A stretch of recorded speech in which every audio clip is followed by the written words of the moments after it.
IPB, Pak Lutfi, Pak Panitia semua yang sudah mengundang UNIDO. Dalam hal ini saya sebagai Chief Technical Advisor untuk Global Quality and Standard Program UNIDO di Indonesia, mengucapkan terima kasih. Jadi Bapak Ibu, kami sudah bekerja sama dengan Pak Heru, ini sudah sejak fase pertama dulu, 2014 ya. Waktu itu kami sedang menyusun kegiatan untuk Smart Peace pertama, dan pada waktu itu untuk mengidentifikasi lokasi yang tepat kira-kira di mana untuk kegiatan kita rumput laut. Dan lanjut yang kerjasama kedua terkait pembinaan UMKM yang dilaksanakan 2018, salah waktu dengan teman-teman juga dengan Pak Heru, untuk membina beberapa UKM pengolah rumput laut ya, jadi mikro atau family based pengolah rumput laut. Jadi seperti disampaikan oleh Pak Heru tadi, betul, jadi memang program kita ini kan umurnya pendek ya. Jadi kalau yang pertama sudah berakhir 2019, itu 5 tahun, yang program keduanya lebih pendek lagi. Program kita sudah kita mulai yang kedua ini 2019 sampai 3 tahun saja, 2022. Betul sekali yang disampaikan Pak Heru tadi, bahwa karena program ini umurnya pendek, sustainability setelah program selesai itu yang paling penting untuk memberikan impact ataupun memberikan dampak kepada pelaku usaha. Minta maaf, saya hadir berdua nih dengan Ibu Ita Swalia. Kita selamat datang. Jadi Ibu Ita ini adalah CEO kita dari program kita, yang beliau adalah mengkoordinir kegiatan-kegiatan implementasi program. Beliau juga dari IPB ya, angkatan 36 kalau nggak salah ya. 38. Selamat pagi Pak Heru. Ya. Oh, ini muridnya Pak Heru. Jadi Pak Heru sudah gabung bulan Januari, akhir Januari, menggantikan Ibu ya. Jadi begitu Pak Heru. Jadi terima kasih ini. Jadi luar biasa. Pak Heru ini dalam istiqomah untuk membina, meskipun kerjasama secara resmi kita selesai, tapi luar biasa ini pembinaan memang harus berlanjut atau pendampingan terus berlanjut, kita monitoring, dan itu yang kita harapkan. Jadi berlanjut oleh mitra-mitra kita, katakanlah program kita sekarang bermitra dengan KKP, dengan IPB, dengan lembaga yang lain, dengan BSN. Kita harapkan itu dilanjutkan setelah program selesai. Dilanjutkan dalam arti katakanlah kegiatannya, pendampingannya, dan lain-lain. Jadi terima kasih sekali, ini saya angkat topi untuk Pak Heru yang sangat committed dan juga konsisten untuk melakukan pembinaan ini. Mudah-mudahan nanti kita bisa spot ini Pak Heru yang rumput laut ini. Jadi baik, terima kasih. Saya akan mulai presentasi saya. Jadi nanti barangkali ini karena ini introduction first meeting gitu ya, meeting pertama. Jadi ini ringan-ringan saja, ini ngobrol saja apa yang kita lakukan di rumput laut ini, bagaimana program kita membantu peningkatan produktivitas, competitiveness daripada rumput laut Indonesia. Jadi Bapak Ibu sekalian, saya tidak bisa menyebut satu luar biasa nih yang hadir dari berbagai universitas. Ada juga tadi saya lihat dari Unsri, ada dari UNIDO, dari Pajajaran, dan lain-lain. Terima kasih.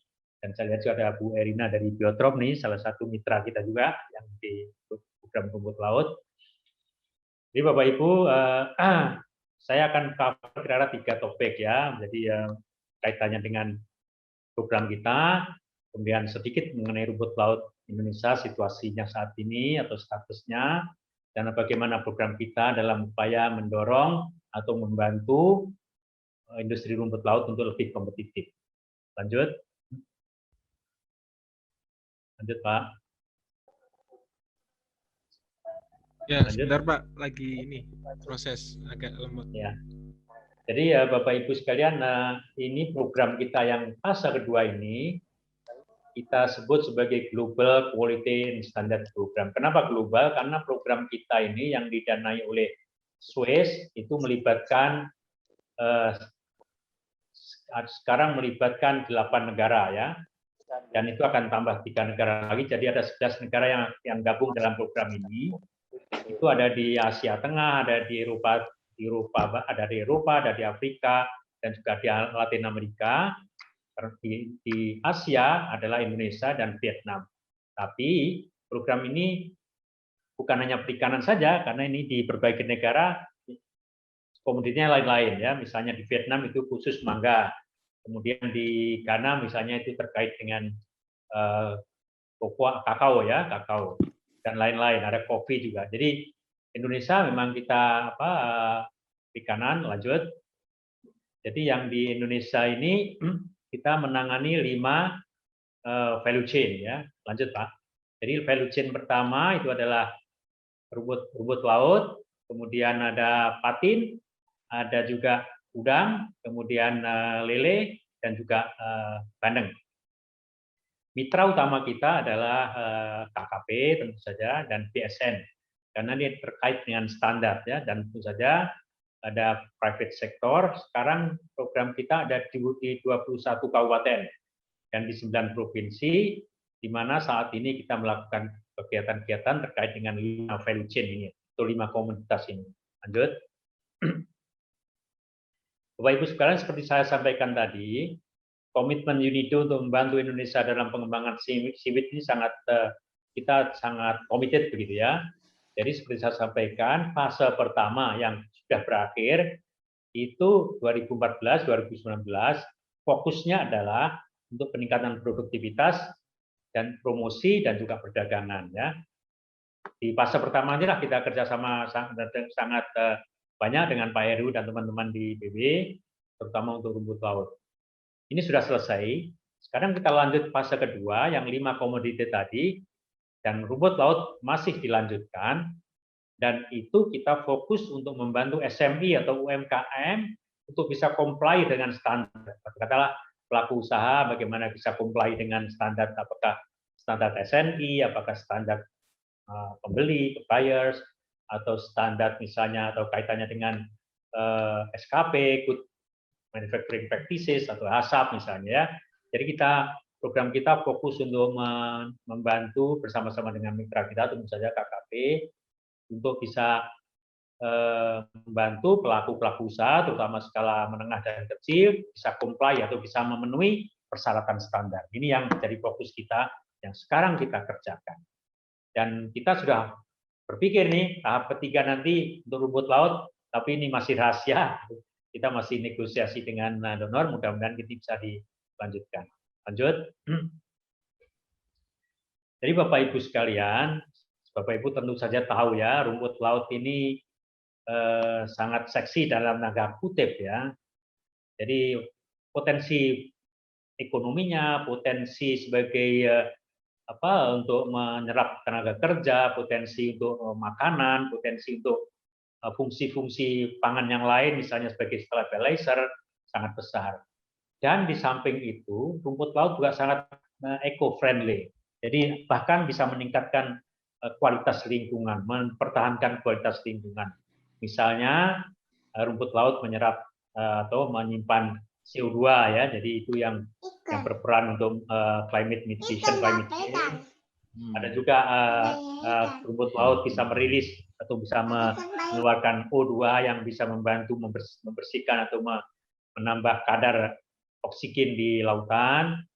Dan beberapa jenis rumput laut juga kalau dipakai sebagai pakan ternak misalnya, itu juga berpotensi untuk menurunkan gas metan yang dihasilkan oleh ternak. Jadi banyak sekali fungsinya, potensinya. Makanya kita sangat tertarik untuk membantu Indonesia yang memiliki begitu besar potensi rumput lautnya untuk bisa lebih dioptimalkan. Nah, ini bagi ekonomi, bagi masyarakat pesisir, bagi pengolah, industri, dan juga untuk lingkungan. Lanjut.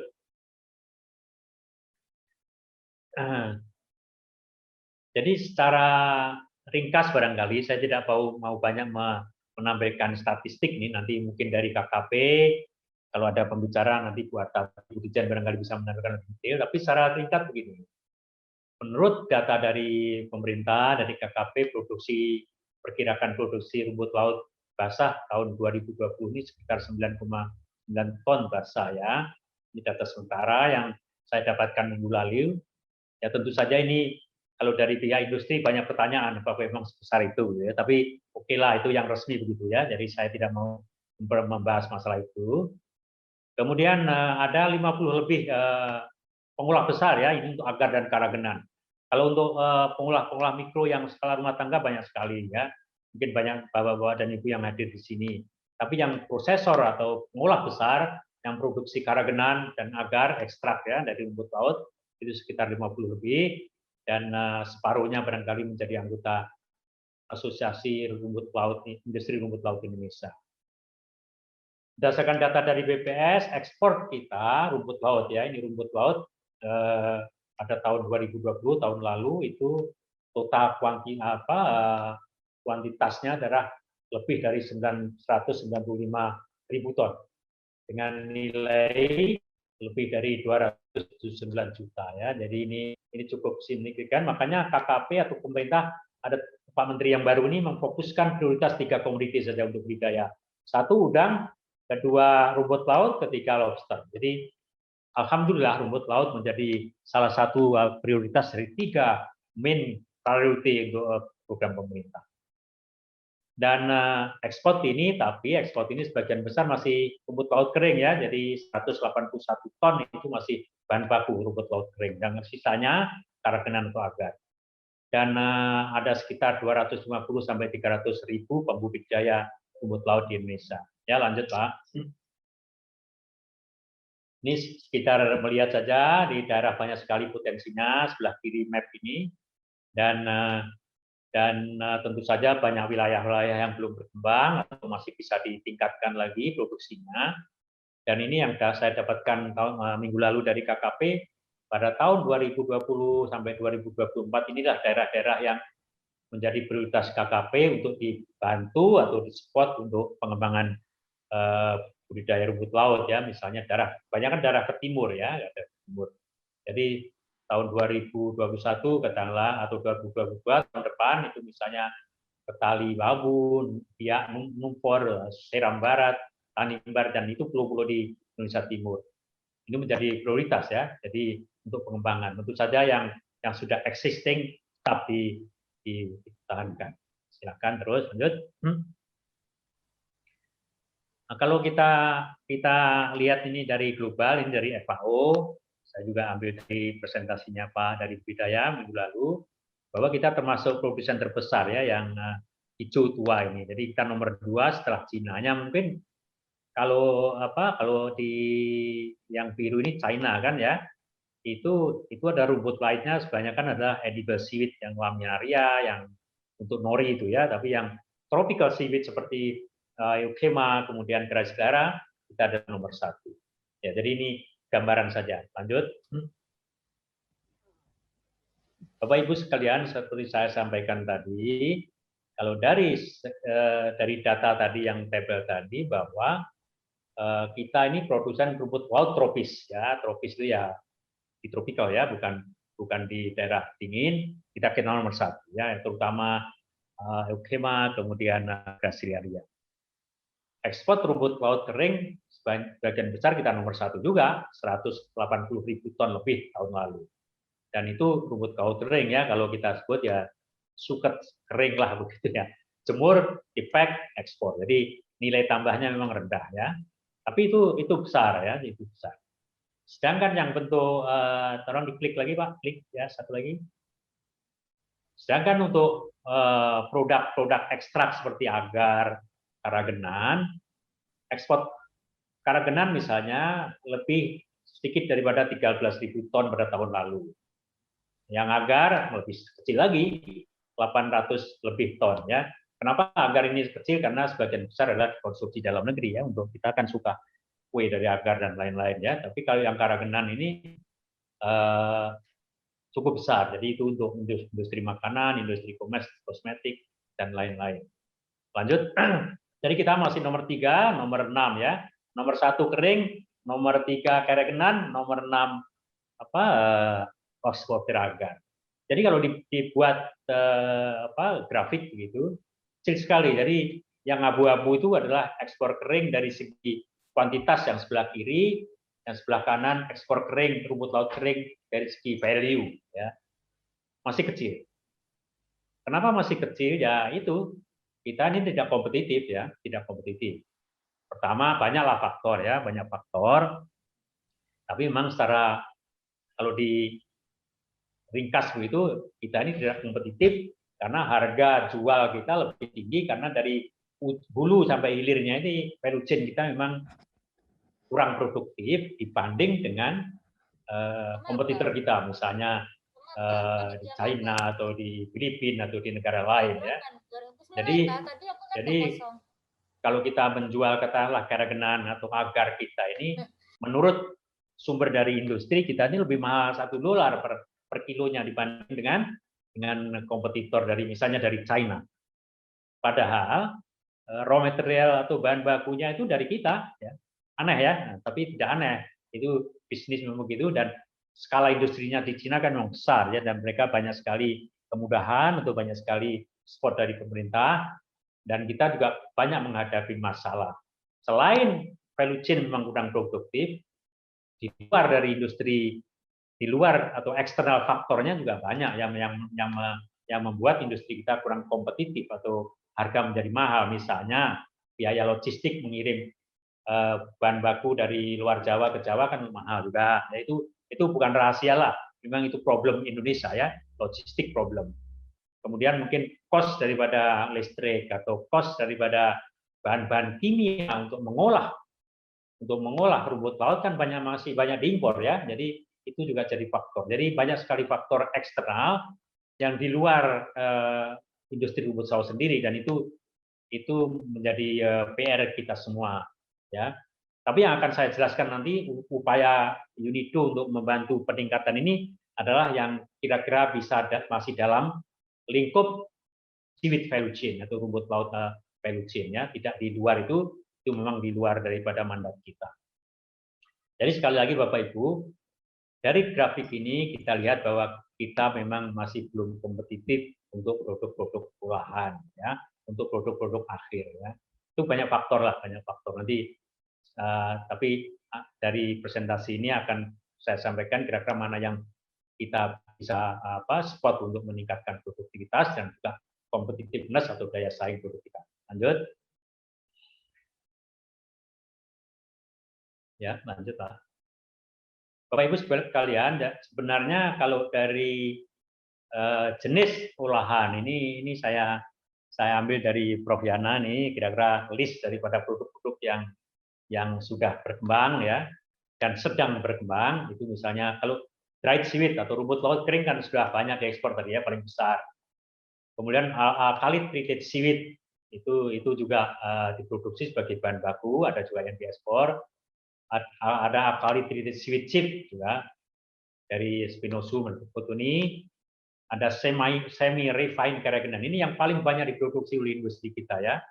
Jadi kalau ada sekitar 15 begitu ya prosesor keragenan, mungkin sebagian besar memproduksi SRC ini, ada semi refined keragenan. Mungkin hanya 2 atau 3 perusahaan yang memproduksi refined keragenan ya. Dan ada refine agar, kebanyakan refine agar lah, ya agar murni. Jadi itu yang atas yang pink atau yang coklat muda itu adalah produk-produk yang memang paling banyak diproduksi oleh industri Indonesia. Yang sedang bawah ini sedang berkembang ya. Jadi blended atau aplikasi produk-produk aplikasi, yaitu untuk aplikasi yang bisa, kalau atas ini kan tidak bisa langsung dipakai di industri makanan atau di industri ini ya, untuk sebagai stabilizer atau untuk sebagai bahan-bahan ingredient yang lain. Tapi yang bawah ini misalnya blended itu kan biasanya untuk aplikasi-aplikasi. Saya kira Bapak Ibu sebenarnya sudah paham. Kemudian yang berkembang juga adalah seaweed powder lah, ini powder untuk makanan ya. Jadi seaweed diputihkan, dikeringkan, dibuat powder dan dibuat industri makanan. Mungkin banyak Bapak Ibu sini yang sudah membuat. Kemudian ada seaweed yang edible seaweed yang sudah dibuat makanan juga, misalnya crackers dan lain-lain, atau pupuk atau sirup barangkali. Yang berkembang juga fertilizer, biostimulant, ini sudah ada yang membuat, mungkin skalanya masih kecil, dan dari waste processor itu juga dibuat sebagai media untuk tanaman, untuk fertilizer, Dan yang terakhir ini ada bioplastik atau biodegradable packaging yang beberapa perusahaan Indonesia sudah, ada 1-2 perusahaan sudah membuat. Jadi coba diklik lagi, Mas. Satu lagi. Oke. Kenapa ya saya cross yang di atas itu? Bapak Ibu sekalian, produk yang di atas yang saya ada cross-nya atau yang saya kali itu memang kita sebut sebagai price, harganya harus kompetitif ya. Kalau harga tidak kompetitif susah bersaing. Jadi ini memang commodity driven produk. Jadi berdasarkan komoditi siapa yang murah ya dia bisa menjual banyak lah ya. Dan ini sudah banyak dilakukan ya. Yang bawah ini sebenarnya adalah produk-produk inovasi yang perlu ditekankan ke depannya sehingga baik itu untuk dalam negeri maupun ekspor ya barangkali. Dan ini karena masih baru mungkin yang persaingannya atau kompetitifnya belum banyak yang melakukan sehingga terutama untuk blended misalnya blended produk ya atau untuk produk makanan atau fertilizer itu adalah masih sangat cerah dan itu barangkali yang menjadi fokus sehingga nilai tambahnya lebih besar dan tidak dari segi harga barangkali persaingannya bukan dari harga tapi dari mutu, dari keunikan atau inovasi daripada produk itu. Jadi kalau kita mau move away atau mau bergerak ke yang lebih kompetitif, bukan bergerak di produk-produk yang sudah biasa komoditi, misalnya karagenan atau pure harga, tapi ke produk-produk yang inovatif. Ya lanjut. Jadi bagaimana yang dari segi value chain ya, saya bicara value chain bukan dari eksternal faktor, tapi dari segi value chain. Ini yang kita barangkali sudah lakukan dan sudah identifikasi dan kita lakukan bersama-sama dengan mitra kita, termasuk dengan teman-teman di IPB. Pertama kita perlu meningkatkan produktivitas dari hulu dari hilir. Hulu ini ya dari ujungnya ya dari misalnya benihnya, cara penanamannya, pemilihan bibitnya, grow out-nya, pemeliharaannya, dan lain-lain. Sampai ke hilir di prosesornya. Produktivitasnya perlu ditingkatkan. Produktivitas, saya bilang produktivitas itu misalnya hasilnya bagus, rendemennya lebih tinggi. Misalnya kan kalau di ekstrak, katakanlah eukema di ekstrak menjadi berapa persen, kan?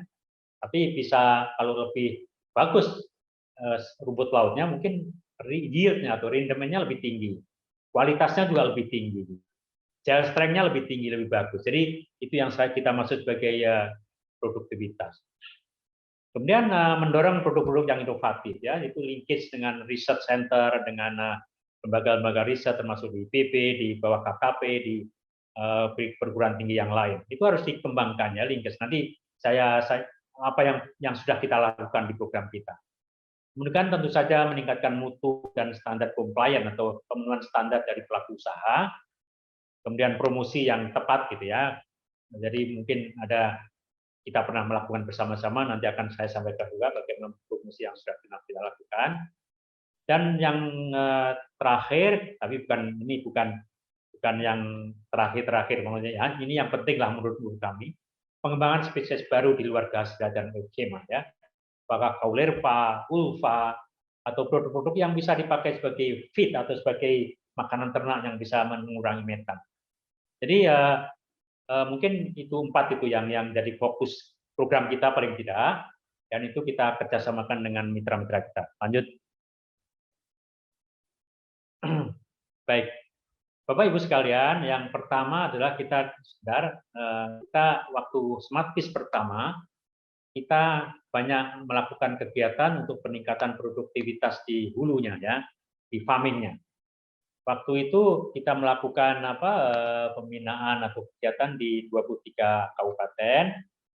Ada hampir 1.400 pembudidaya yang kita libatkan dalam untuk menerapkan kita sebut SOP kita, Standard Operating Procedure kita. Dan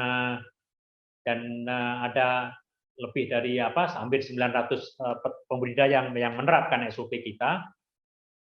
Dan lumayan itu di Madura, di Takalar misalnya mereka bisa meningkatkan hasilnya atau hasil panennya 13%, ada 50%. Ya, itu SOP kita banyak sekali, nanti kalau Bapak Ibu berminat kita kirimkan. Ya, SOP itu untuk eukema dan untuk grasilaria itu waktu itu dikembangkan oleh Prof. Diana.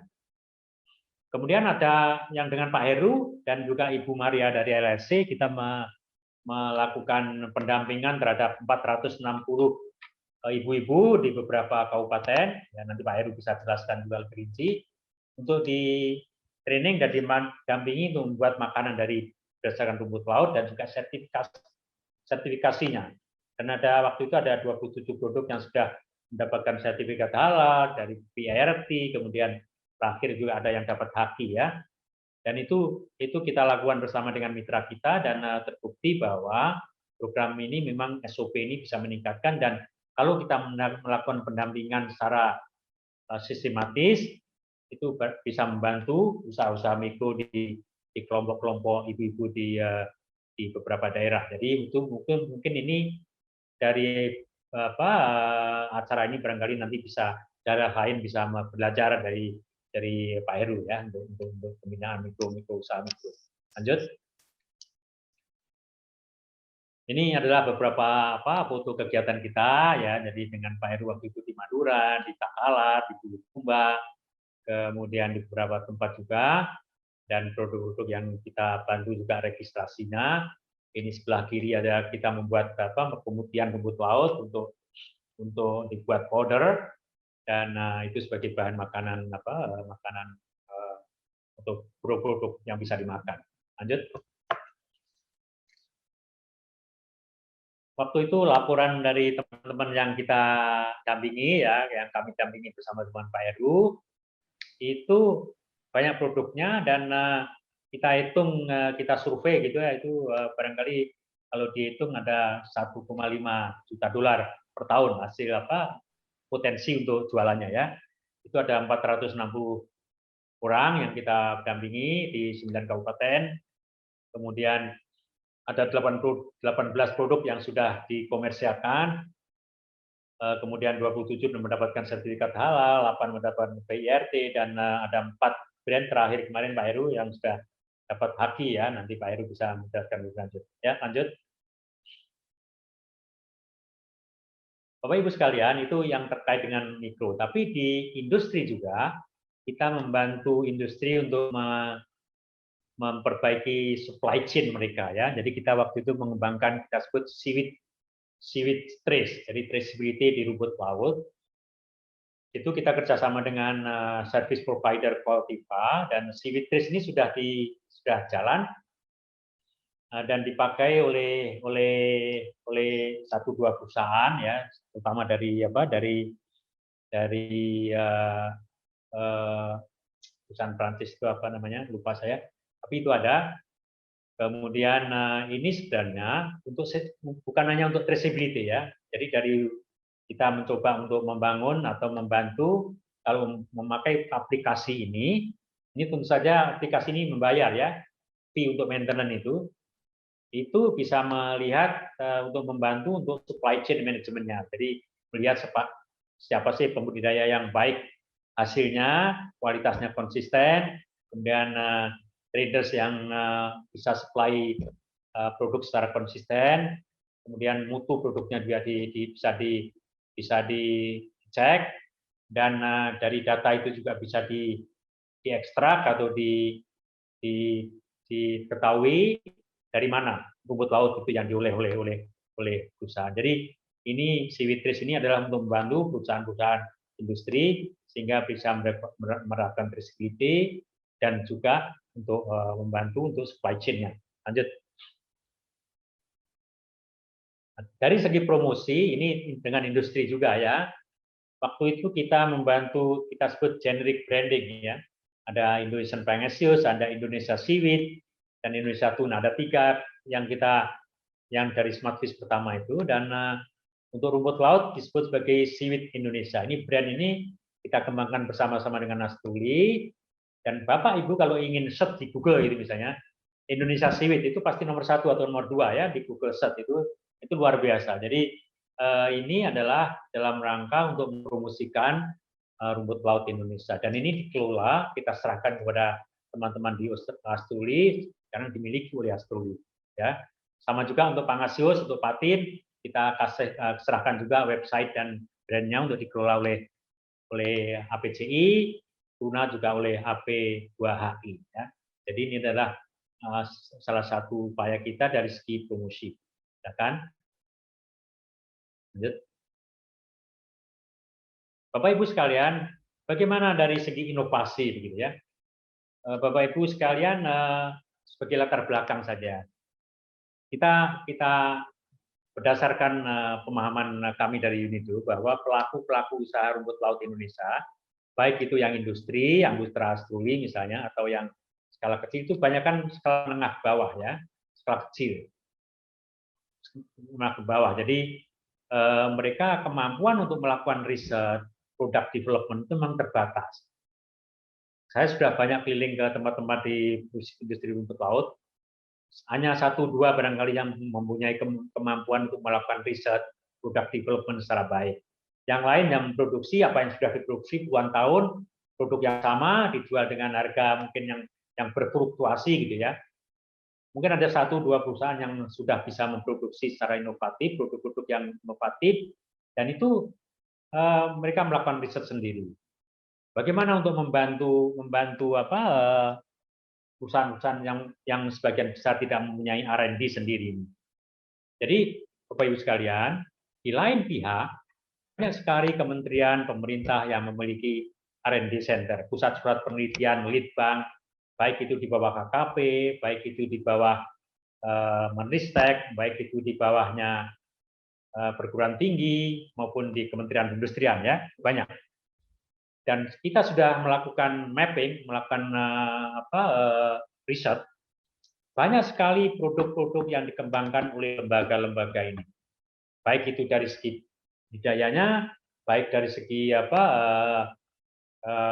tisu kaca misalnya di Botrop, atau banyak juga dari segi produk yang dikembangkan, misalnya yang di bawah KKP, yang di Setu itu, atau yang di SLIPI, lembaga riset itu, banyak sekali produk yang dikembangkannya, puluhan mungkin ya.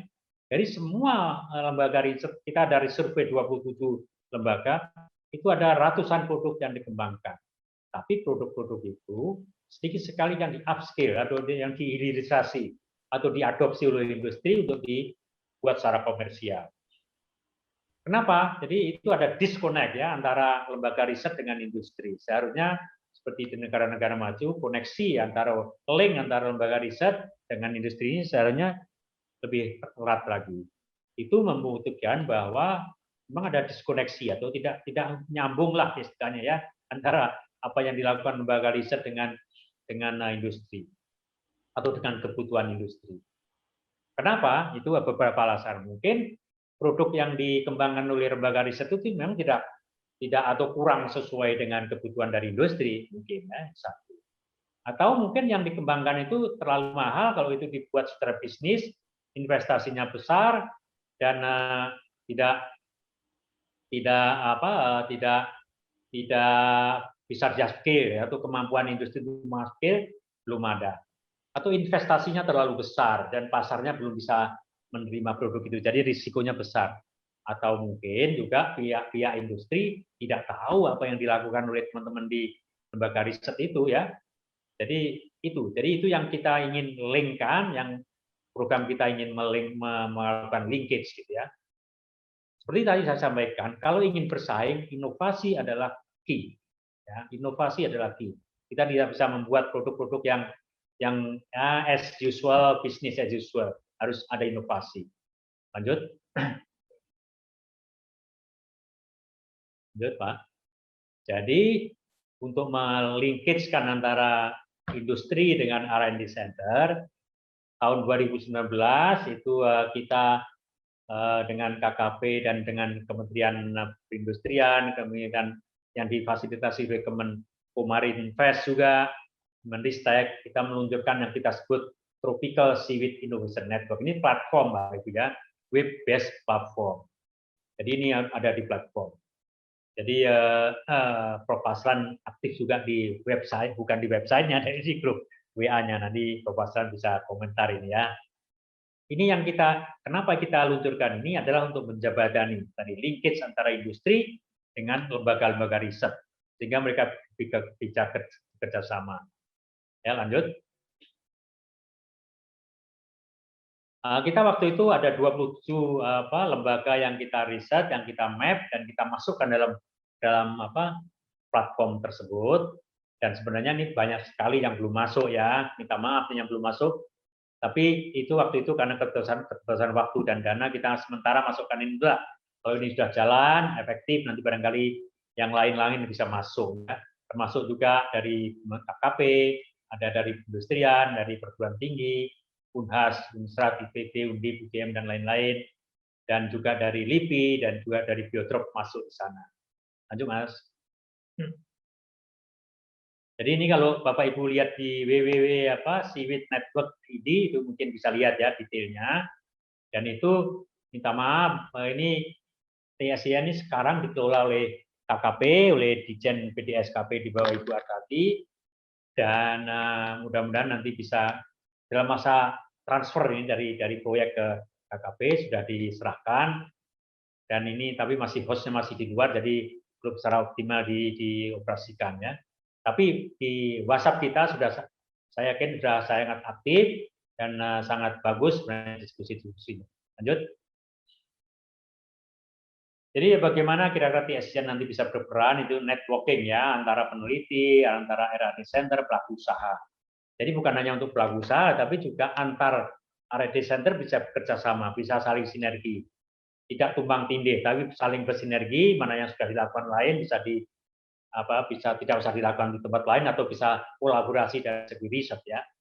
Kemudian memperkuat link and match dan R&D dan bisnis. Kemudian mendorong hilirisasi dari produk-produk yang sudah dikembangkan di pusat-pusat penelitian tadi atau di perguruan tinggi, membangun sinergi antara R&D Center dan mendorong inovasi di rumput laut hulu ke hilir. Ini yang paling penting, sehingga apa yang dikembangkan di R&D Center bisa diadopsi oleh industri menjadi bisnis, jadi bisa diaspek. Lanjut.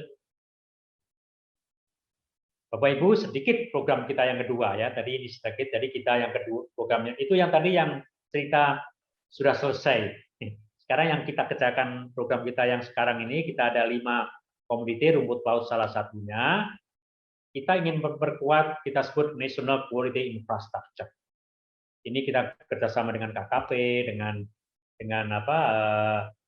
BSN dan juga dengan lembaga-lembaga lain. Yang kedua, ini yang penting ya, yang outcome kedua adalah SMB compliant. Jadi untuk membantu pelaku usaha untuk bisa compliant dengan standar. Sekarang kita ada membuat banyak SOP, piloting SOP, kemudian kita juga membantu teman-teman usaha bisa comply untuk sertifikasi misalnya HACCP dan lain-lain. Dan yang terakhir kita juga ingin membantu pelaku usaha terkait dengan kita sebut sebagai quality culture ya. Jadi budaya mutu di pelaku usaha, di pemerintahan itu bisa ditumbuhkan atau bisa berkuat. Lanjut. Lanjut, Mas. Kita sekarang ada di 21 kabupaten. Jadi banyak memang di Jawa, di Sulawesi, di Kalimantan dan Sumatera juga. Belum ke Indonesia yang timur ya, yang misalnya di Maluku, di NTT ini belum di sana. Tapi program kita fokus itu kita sekarang sedang melakukan banyak piloting untuk menguji SOP kita, apakah SOP kita memang benar-benar bisa bermanfaat dan bisa meningkatkan produktivitas dan mutu daripada hasil. Lanjut. Ini Bapak Ibu sekalian, saat ini kita sudah membuat 15 SOP ya untuk budidaya. Itu ada hatchery, ada seeding atau nursery, dan ada grow out. Yang khusus untuk rumput laut itu ada 7 SOP yang sudah dan sedang kita kembangkan. Ya, SOP untuk grow out-nya Ukema itu sedang diuji coba di Banteng. SOP untuk Graciliaria itu diuji coba di Takalar dan di Karawang. Kemudian untuk Kaulirpa itu di Takalar. Kemudian SOP untuk seleksi benih ya, bibit ya dari Kapapikus itu kerjasama dengan Luka Budidaya Gorontalo. Kemudian kita kerjasama dengan Bu Erina, nih ada saya lihat tadi hadir beliau. Itu kita untuk tisu culture ya untuk Kapapikus Biotrop, nanti hasilnya dikembalikan lagi ke Sulawesi Selatan induknya dari Sulawesi Selatan, di tisu culture di biotrop nanti dan dikembalikan ke wilayah itu. Kemudian ada spora development juga. Spora itu untuk Gracilaria dengan takalar, dengan balai takalar, dan kita juga ada packaging untuk Colerpa itu dengan Separa ya. Jadi itu kita kerjasama dengan mitra-mitra kita. Mudah-mudahan untuk pengolahan nanti kita bisa bekerjasama Pak Heru dengan BPM IPB untuk membina pelaku usaha prosesor terutama untuk mendapatkan sertifikat apakah itu SKP atau ASAP gitu ya. Jadi nanti barangkali kita bisa terlibat juga penerimaan UMKM sehingga bisa memenuhi persyaratan standar. Lanjut. Habis. Terima kasih. Saya kira itu Mas Lutfi ya Pak Heru yang boleh saya sampaikan. Nanti mau tanya silakan atau mau setelah Pak Heru silakan. Ya, terima kasih. Wassalamualaikum warahmatullahi wabarakatuh.